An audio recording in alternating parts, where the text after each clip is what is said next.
हमसे आगे चलेगी। क्या कहूँ, दुख है कि गुस्सा है कि दोनों हैं। बड़े बड़े जजों ने, बड़े बड़े कानूनविदों ने बोला है, कई केसेस भी ऐसे हुए हैं कि जब महिला कह रही है कि उसके ऊपर हिंसा हुई है तो आपको उस बात को मानना पड़ेगा। और एक बात बताओ, हमारे समाज में महिला कब शिकायत करती है अपने पति के खिलाफ? सहती है। शादी होकर जिस घर में आई है उसको ये सिखाया जाता है कि यहाँ तुम्हें निभाना है। वो निभाने की खातिर सहती है। पति के टॉर्चर, पति की हिंसा, ससुराल वालों की हिंसा, सब कुछ सहती है। किस हद तक सहती है? जब तक पानी सर के ऊपर ना चला जाए तब तक सहती है साथियों। तो ये बताइए कि क्या कोई औरत बिला वजह जाके अपने पति के खिलाफ शिकायत करेगी? और अगर उसने शिकायत की है तो क्यों पुलिस नहीं सुनना चाहती? इसकी वजह क्या है? क्या कोई दबाव है? क्या कोई भ्रष्टाचार है? या कोई बड़ा प्यार है उसके पति से? आखिर वजह क्या है जो उसकी बात सुनी नहीं जा रही? संवेदनशीलता की कमी है। यानी, और हमें पुलिस वालों ने, बहुत सारे पुलिस वालों ने कहा, लोगों ने बताया, पति तो है, मारता है तो क्या है? तो यानी पति मारे तो वो मार नहीं होती, वो प्यार होता है। यही मतलब है क्या इनका? अगर ऐसा ही होता साथियों तो हिंदुस्तान में जो कानून बना है हिंसा के खिलाफ, घरेलू हिंसा के खिलाफ, वो कानून क्यों बना है? क्या हम जाकर कहें कि इस कानून को रद्द किया जाए क्योंकि हमारा पति तो मार रहा है, पति तो हमारा परमेश्वर होता है, ये कहें क्या? लेकिन हम तो ये नहीं कहेंगे। पति मारे या दुनिया में कोई भी मारे, ये बर्दाश्त नहीं किया जाएगा।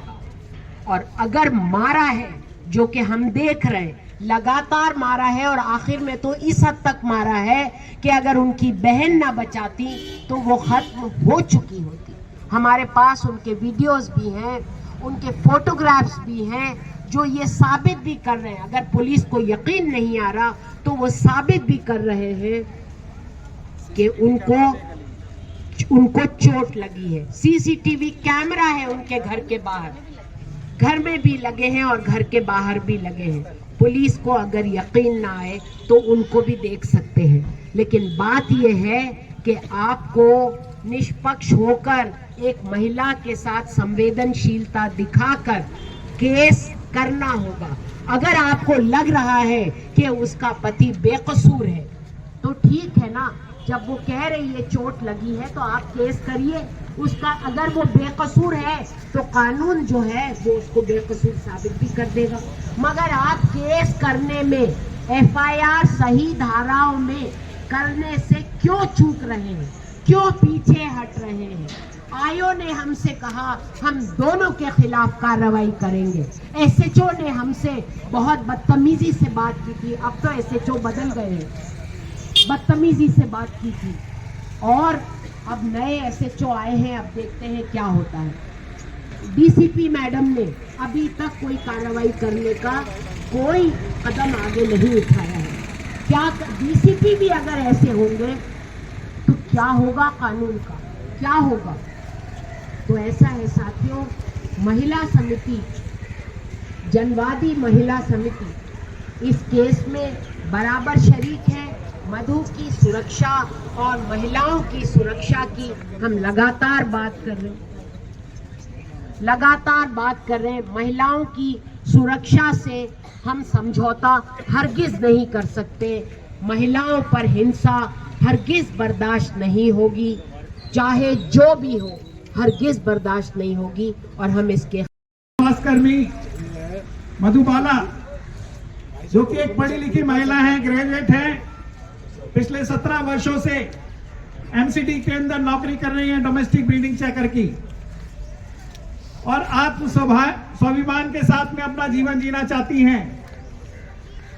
इनके पति अरविंद लगातार इनको मानसिक यातनाएं देते रहे, शारीरिक यातनाएं देते रहे, जिसके बारे में मधु ने 12 लिखित शिकायत की है, जिसमें न्यू अशोकनगर थाना में सहित एसीपी को 2 बार डीसीपी को और महिला सेल को 2 बार शिकायत दी गई।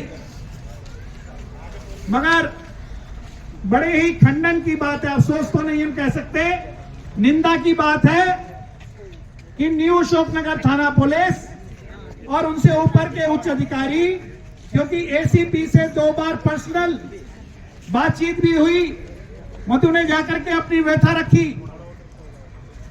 वो सलाह और सुझाव और आश्वासन तो बहुत दिया उन्होंने, मगर कोई दंडित कार्रवाई नहीं की उनके पति के ऊपर, अरविंद के ऊपर।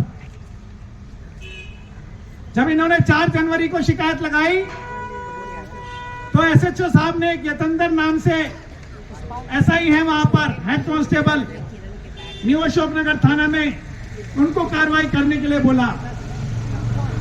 उसके बाद 9 तारीख को फिर से शिकायत दी, मगर पुलिस ने कोई कार्रवाई नहीं की। एक साइड हो गया।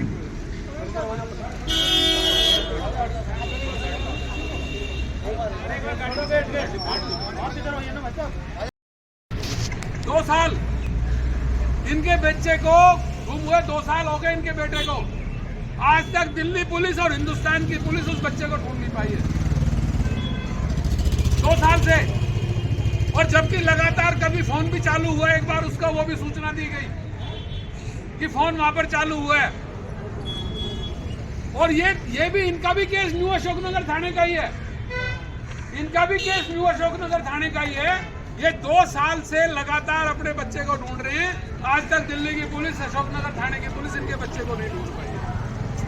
हाँ, अगर गुजरात के किसी आदमी का बटुआ खो जाता ना, वो अमित शाह के रिश्तेदार का, अमित शाह के रिश्तेदार का हुआ था ना,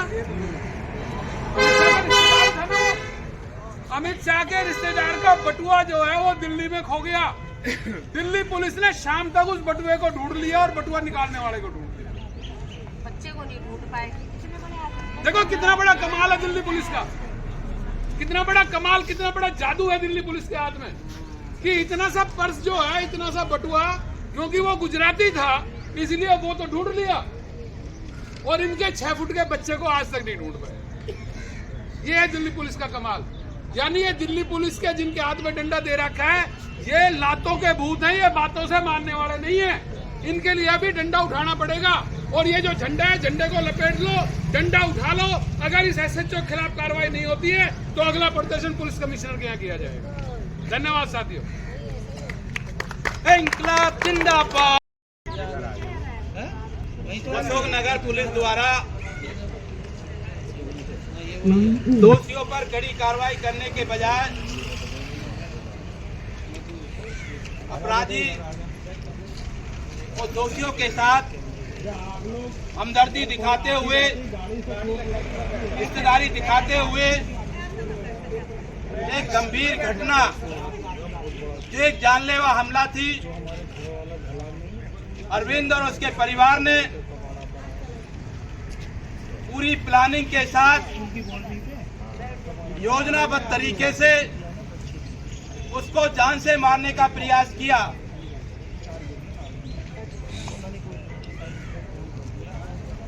उसकी बहन ने बचाने की कोशिश किया, उसको भी बहुत बुरी तरह मारा पीटा गया।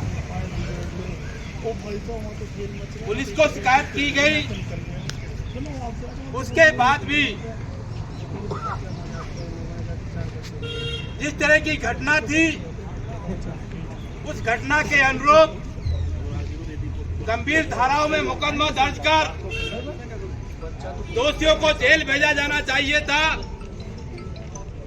वहीं पुलिस ने खाना पूर्ति के लिए एक साधारण मुकदमा दर्ज कर मामले को रफा दफा करने का प्रयास किया है। और उसी के विरोध में अखिल भारतीय जनवादी महिला समिति, centre for Indian trade union CITU के कार्यकर्ता पूरी डिस्ट्रिक्ट डीसीपी कार्यालय पर प्रदर्शन के माध्यम से आज मांग करने के लिए आए हैं।